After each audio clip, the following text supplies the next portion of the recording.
이슈가 머니. 이 시간은 잘 듣는 것만으로도 돈이 되는 귀한 정보를 드리는 시간입니다.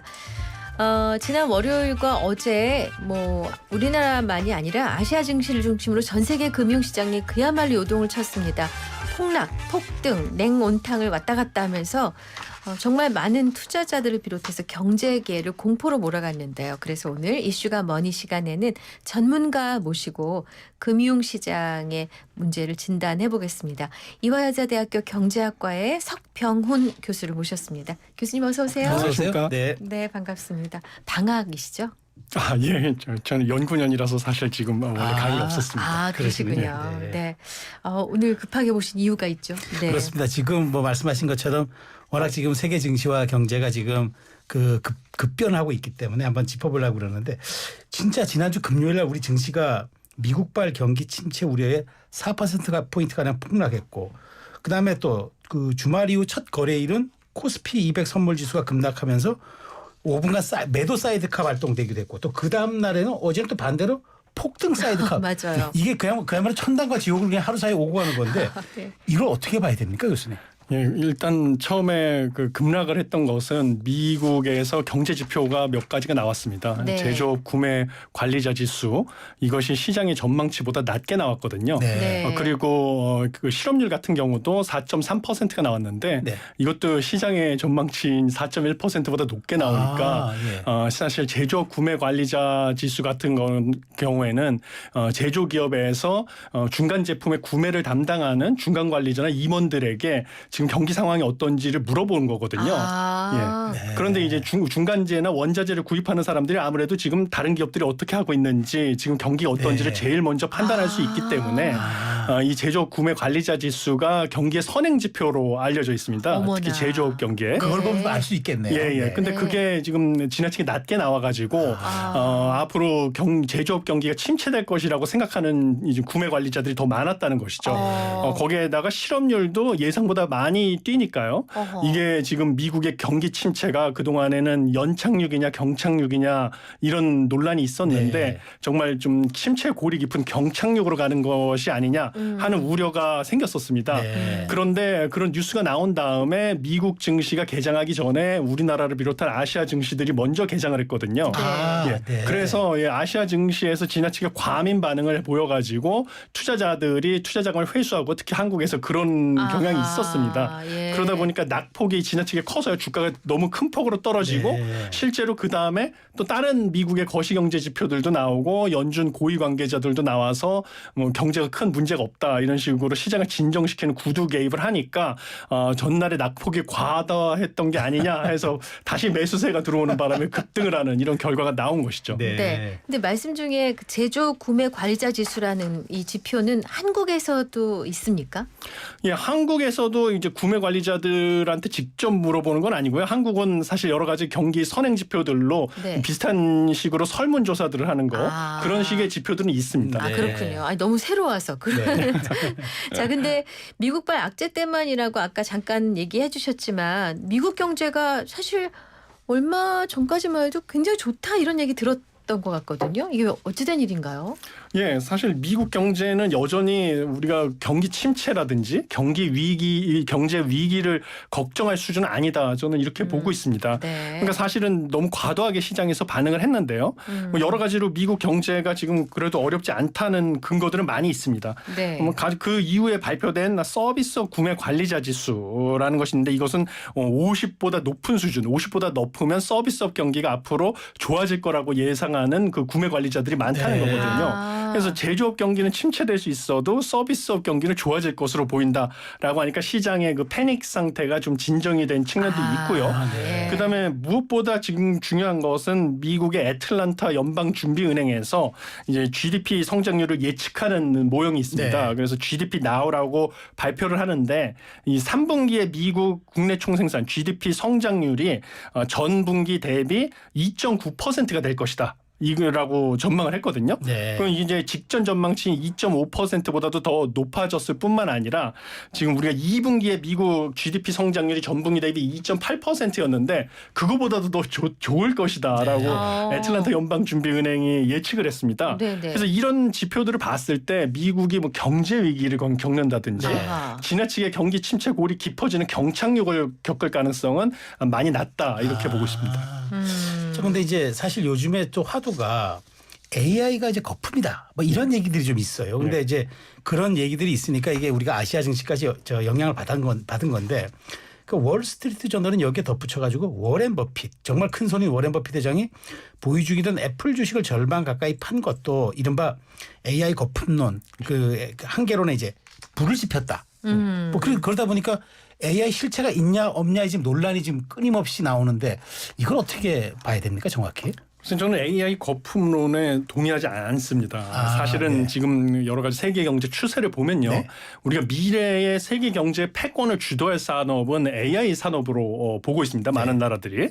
그래서 AI 국가주의라는 말이 지금 나왔는데요. 네. 그 AI 산업에서 패권을 잡기 위해서 주요 선진국들이 경쟁을 하는 것을 AI 국가주의라고 합니다. 그래서 이 경쟁이라는 것은 뭐 소프트웨어 측면에서도 이루어지고 플랫폼이랑 정보 측면에서도 이루어지고 있거든요. 네. 특히 미국과 중국 간의 경제 전쟁이 이슈화되고 있는데 미국과 중국 간의 경제 전쟁도 핵심은 이 AI 산업의 패권 경쟁에 있습니다. 그래서 네. 사실 AI 산업의 기술력은 미국이 전 세계에서 최고 수준을 보유하고 있고 미국을 네. 위협하는 수준으로 그다음에 높은 기술 수준을 가지고 있는 나라가 중국이거든요. 아하. 그래서 미국이 중국과 AI 산업에서 기술 격차를 벌이기 위해서 여러 가지로 무역 장벽을 쌓고 있는 것이 네, AI 네, 국가주의고 우리가 작금에 보고 있는 미중 경제 갈등의 예. 핵심이 되겠습니다. 네. 이처럼 AI 산업의 미래가 밝은 것은 사실이고요. 이번에 그 AI 산업을 사실 주도했던 빅테크 기업들의 주가가 크게 조정을 받은 것은 네. 사실은 이런 빅테크 기업 같은 경우는 미래에 높은 수익을 달성할 것을 기대하고 현재 투자를 많이 늘리고 그다음에 투자자들도 미래에 막대한 투자 자금을 회수할 거 수익을 거둬들일 것을 예측해서 현재는 당장 크게 수익이 안 나더라도 미리 사는 거거든요. 네. 빅테크 네. 주식들을. 네.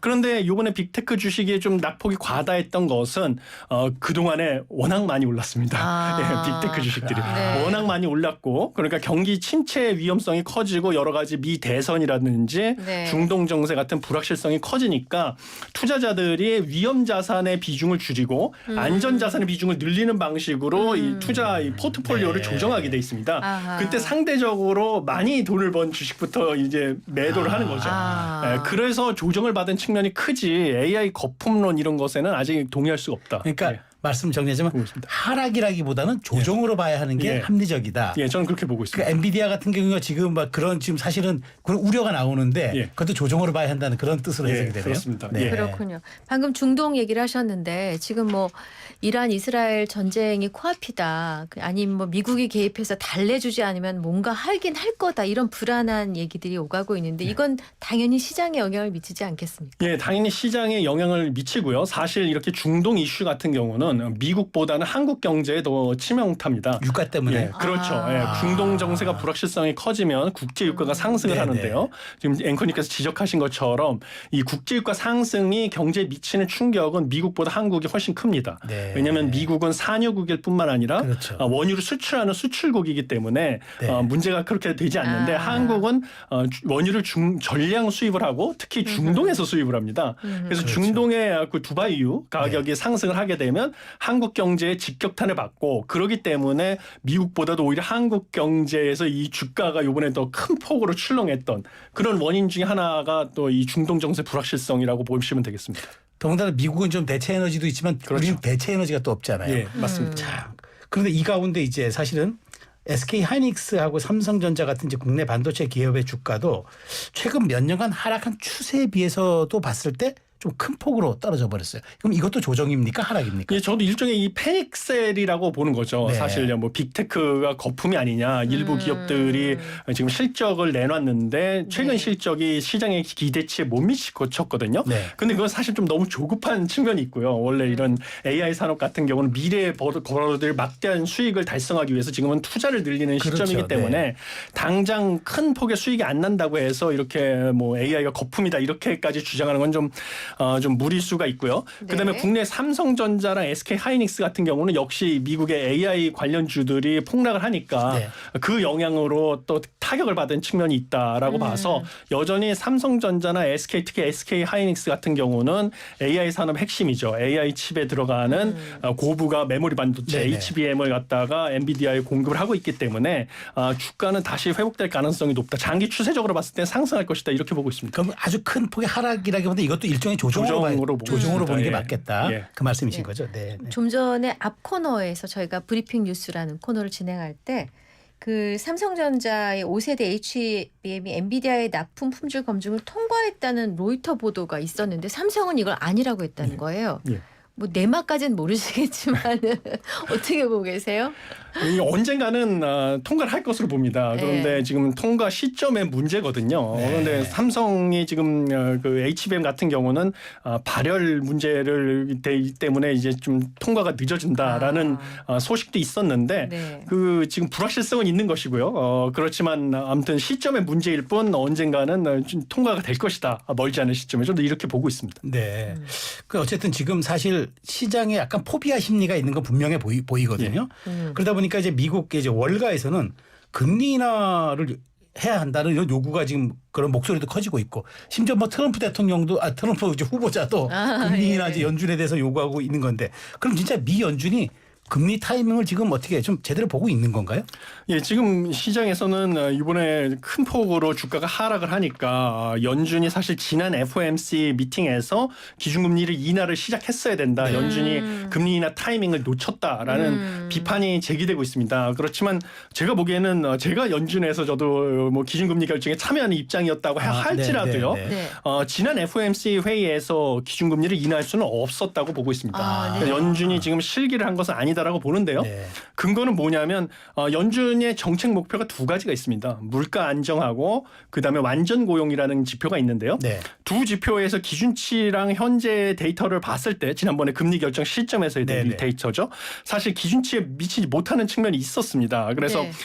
원래 물가 안정 때문에 기준금리를 높게 가지고 있었는데요. 기준금리 낮추려면 물가가 많이 그 목표치로 수렴해 간다는 증거가 있어야 됩니다. 네. 그런데 연준의 물가 안정 목표는 개인 소비 지출 물가 지수 전년 대비 상승률 2.0%거든요.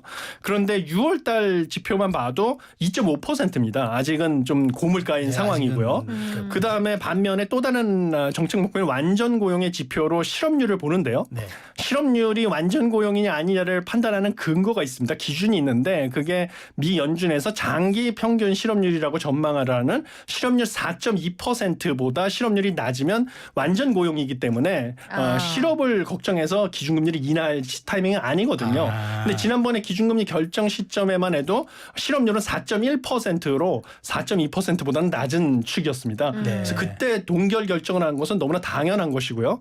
그런데 지금 실업률이 4.3%로 소폭 상승을 하긴 네. 했지만 네. 이런 것들을 봤을 때 추가적인 지표를 보고 나면 다음번 FOMC 미팅에서는 기준금리 인하는 거의 확실하다 이렇게 보고 있습니다. 그 저는 연준의 기준이 물가와 이제 고용이라는 걸 제가 예. 처음 알았는데 그러다 보니까 경제 삐약입니다. 저는 잘 몰라서. 근데 질문 하나 더 추가드리면은 예. 그러니까 주식 시장이 폭락하고 미국의 금리가 도대체 무슨 관계이길래 우리가 항상 연준을 소환하는가 이게 많은 분들이 좀 궁금해하는 것 같아요.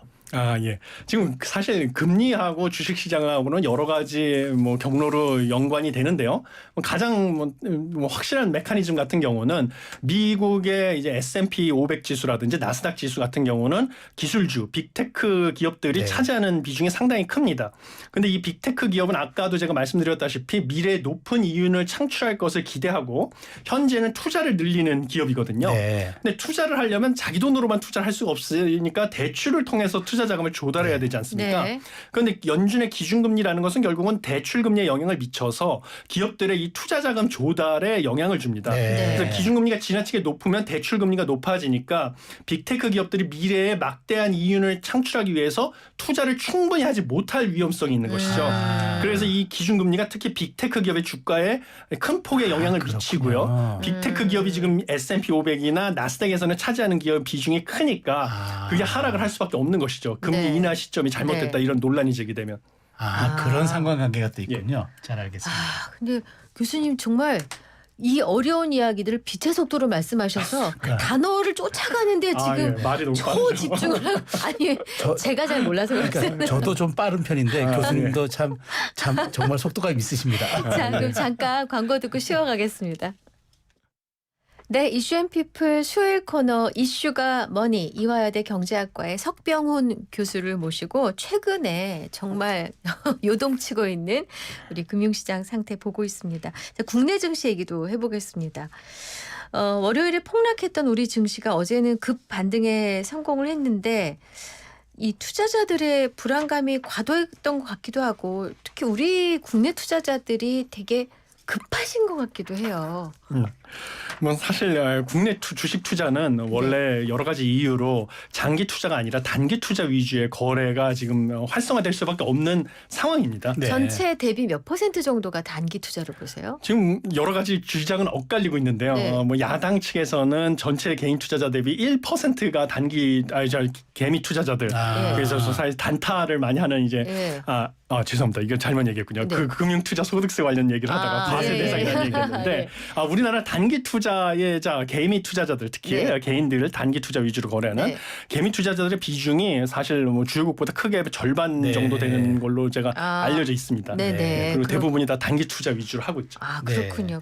그럼 기관 투자는 그럼 단기를 안 하나요? 근데 우리나라는 사실 기관 기관도 투자도 단기하잖아요. 장기 투자를 할 인센티브 자체가 없어요. 그게 사실 금융투자 소득세 이슈하고도 네. 관련이 있는데 네. 우리나라 이 주식을 통해서 수익을 얻는 그 두 가지 방법이 있지 않습니까? 원래는 네. 배당금을 통해서 네. 배당 소득을 얻는 방법이 네네. 있고요. 그다음에 주식이 주가가 낮을 때 사서 오른 다음에 팔아서 차익. 양도 예. 차익을 얻는 네. 양도 소득을 얻는 방식이 있습니다. 네. 네. 근데 우리나라는 배당 소득에는 뭐 15% 이상의 높은 세율로 과세를 하고 있는데요. 네. 네. 반면에 양도 소득에 대해서는 이 일정 요건을 맞추는 대주주가 아닌 이상은 사실 증권 거래세 뭐 0%대죠. 네, 네. 예, 증권 거래세만 부담을 하면 양도 소득에 대한 과세가 없습니다. 네. 그러니까 원래는 배당 소득이라는 건 장기 투자를 하면 배당금을 받으면서 그렇죠. 소득이 큰 폭이 차지하는데 배당 소득을 노리고 장기 투자를 가치주에다 하는 게 아니고 이 샀다 팔았다 할 때는 세금이 거의 없으니까요.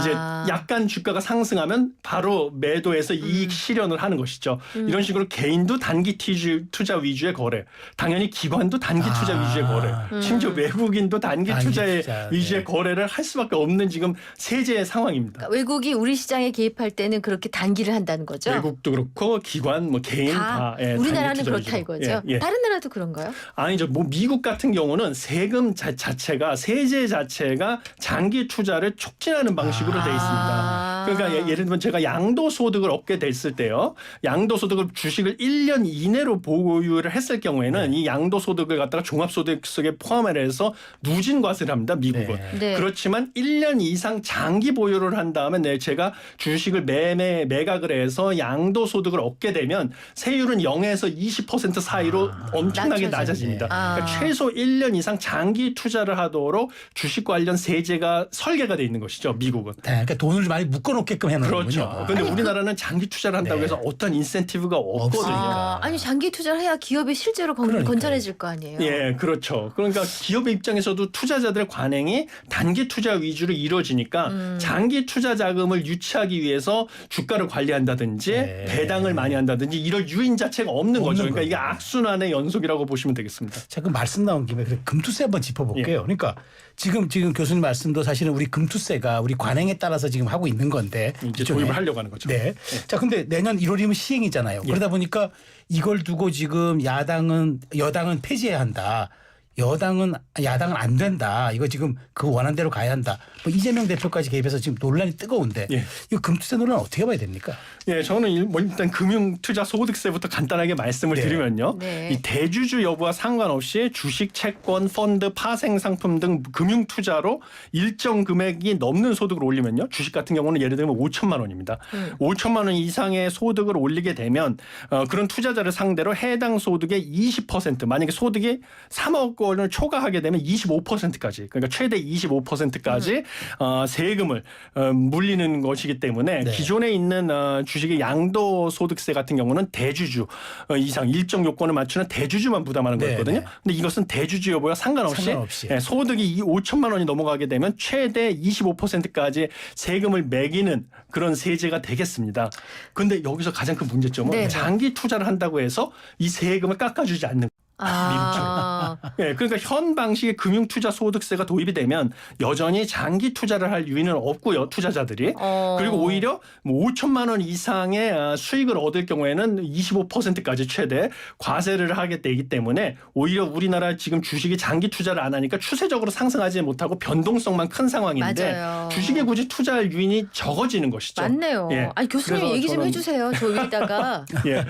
그래서 제가 보기에는 현 금융투자소득세를 폐지하고요. 네. 미국처럼 1년 이상 장기 투자를 할 경우에는 양도소득을 좀 깎아주는 이런 유인 구조를 도입하는 세제로 다시 가져와야 된다. 그런데 네. 사실 조세 정의 차원에서는 소득이 있는 곳에 세금이 있어야 되거든요. 그렇죠. 그건 맞죠. 그러니까 주식 투자를 해서 배당 소득을 얻을 수 있고 양도 소득을 얻을 수 있는데 네. 배당 소득에는 과세가 있는데 양도 소득에서는 사실 대주주를 제외하고 거래세가 과세가 있다는 거 없는 아니에요. 상황이니까요. 양도 소득에서 과세를 하는 것은 사실 조세 정의 차원에서 필요합니다. 필요는 그렇지만 하나. 네. 현 방식의 금융투자소득세는 바람직하지 않고요. 네. 장기 투자를 유도하는 미국 방식을 1년 이상 보유할 경우에는 양도소득세를 깎아줘서 네. 1년 이상 보유하게 만드는 장기 투자 관행을 만드는 세제로 다시 돌아와야 된다. 여기서 이렇게 질문. 생각합니다. 예. 저는 주식 투자를 했었고요. 폭망해서. 저는 이제 잊고 살긴 합니다만 질문이 뭐냐면 아까 5천만 원 얘기를 하셨잖아요. 예. 근데 이 5천만 원의 수익이 그야말로 단타로 운 좋게 예. 5, 6개월 사이에 5천만 원을 버는 사람이 있을 수 있고 10년, 20년 갖고 있다가 5천만 원을 벌 수도 있잖아요. 그렇죠. 여긴 예. 차등이 있어야 되지 않나요? 그런데 그게 없는 게 지금 없어요? 문제인 거죠. 예. 그래서 안 제가 되네. 장기 투자 1년 이상 보유하고 있는 장기 투자에 대해서는 세율을 낮춰주는 미국 같은 시스템으로 가져와야 된다라는 아하. 것이죠. 예. 근데 그죠 교수님 제가 궁금한 거는 자, 그러니까 우리 금투세가 시행되면은 사실은 지금 야당이 주장하는 건 그거죠. 조세정의 차원 그러니까 예. 가진 자에게 좀 부과되지 않느냐. 근데 왜 이렇게 개미 투자자들이 반발합니까? 저 그게 이해가 안 돼서. 예, 그래서 제가 아까 드리려고 했던 말씀이 네. 여기서 착각을 했었던 건데 야당 측의 주장은 지금 금융투자소득세를 도입을 해도요. 주식 투자로 1년에 5천만 원 이상의 수익을 얻는 사람들은 1%에 불과하다. 네. 그렇기 때문에 이거는 부자 증세이기 때문에 다수의 개미 투자자들 5천만 원 이상 소득을 얻을 수 없는 양도소득 얻을 수 없는 개미 투자자는 상관없는 얘기다. 네. 이렇게 얘기를 하거든요. 네. 근데 사실 경제라는 것은 메커니즘이 아주 촘촘하게 연관이 돼 있기 때문에 이 1%를 할지라도요. 5천만 원 이상 소득을 얻는 네. 사람이 그 사람들한테 과세를 하는 것이 당연히 소득이 5천만 원보다 낮은 사람들에게도 영향을 미칩니다. 왜냐하면 수익을 크게 올리려고 하는 이 큰 손들이 네. 당연히 주식시장에서 기존의 주가 상승으로 얻을 수 있던 수익보다 거기서 25% 띄워줘야 되니까요. 네. 최대. 그래서 기대 수익이 낮아졌잖아요. 네. 그러면 당연히 투자 자산의 이 배분을 다르게 합니다. 그래서 주식 시장에서 돈을 빼서 외국 미국 주식 시장으로 가져간다든지 네. 아니면 부동산이나 채권 시장으로 옮기게 되는 거죠. 그래서 이 큰 손들의 투자 자금이 빠지면 전반적으로 이제 코스피나 코스닥의 수준인 주가가 낮아질 수밖에 없는 것입니다. 네. 그래서 나는 당장 세금을 안 내도 전반적으로 주가가 낮아지면 뭐 하락 추세로 바뀐다든지 하면 저도 다 손해죠. 큰 손실을 볼 네. 수가 있는 그렇죠. 것이죠. 그러니까 개미 투자자들이 큰 손실을 반대를 개미가 더 하는 많이 것이죠. 보죠. 그럴 수 있죠. 그렇구나. 그러니까 오히려 제도의 관행 측면에서 네. 장기 보유했을 때 예. 그 좀 인센티브를 주면은 기업도 살고 예. 투자자도 사는데. 투자자입니다. 예. 근데 지금은 그런 이런 인센티브가 없는 경우는 거죠. 전혀 그런 네. 효과가 없죠. 예, 그렇습니다. 그럼 교수님 말씀은 조세 정의 차원에서 이제 이거 해야 되지만 예. 여러 가지로 미세 조정할 게 좀 많다. 예. 그럼 시기가 좀 빠르다는 말씀으로 들리기도 그렇죠. 하는데요. 예. 언제쯤이 좋다고 생각하세요? 그러니까 일단은 현재 금융투자소득세 같은 경우는 폐지를 하고요. 그 다음에 그 양도소득에 대해서 이제 장기 투자를 하게 되면 세율을 깎아주는 방식의 새로운 세제를 디자인을 하고요. 이런 세금을 도입을 할 때는 지금처럼 주가가 뭐 이렇게 상당히 안 좋거나 코리아 디스카운트라고 저평가돼 가지고 한국의 투자자분들이 한국 한국 주식보다는 오히려 미국 주식을 선호하는 이런 상황보다는 상대적으로 주식이 좀 주가가 하락일 때를 도입을 하는 것이 조세 저항 측면에서는 네. 낫다 이렇게 봐서 지금보다는 주가가 좀 많이 상승했을 때 코스피가 하는 게 하락일 낫다. 때 도입을 하고 좀 면밀하게 세제를 검토해서 새로운 양도소득세를 가지고 들어와야 된다라고 네. 보겠습니다. 근데 좀 새 야당 대표를 유력하신 분은 어저께 이제 토론에서 이런 얘기를 했어요. 예. 그럼 5천만 원을 예. 1억 원으로 상향으로 하면 어떠냐라는 의견을 제시하던데 그런 거는 어떻게 조금 좀 그 영향이 있을까요? 뭐 사실 1억으로 상향을 한다고 하면 5천만 원일 때보다는 네. 좀 주식시장에서 이탈하는 큰 손들의 비중이 줄어들 수는 있습니다. 네네. 하지만 1억의 소득을 낼 수 있는 양도소득 네. 얻을 수 있는 사람은 더 큰 손이죠. 그러니까 여전히 그렇죠, 막대한 그렇죠. 투자 자금이 네네. 빠져나가는 것은 불가피하다 이렇게 보고 무엇보다 핵심은 장기 보유를 한 사람들한테는 세율을 깎아주는 것은 반드시 필요하다 이렇게 보고 있습니다. 아, 저는 한 13년 보유를 하고 있는데 예, 그러면 정말 세율을 거의 영에 마이너스 가깝게 77%.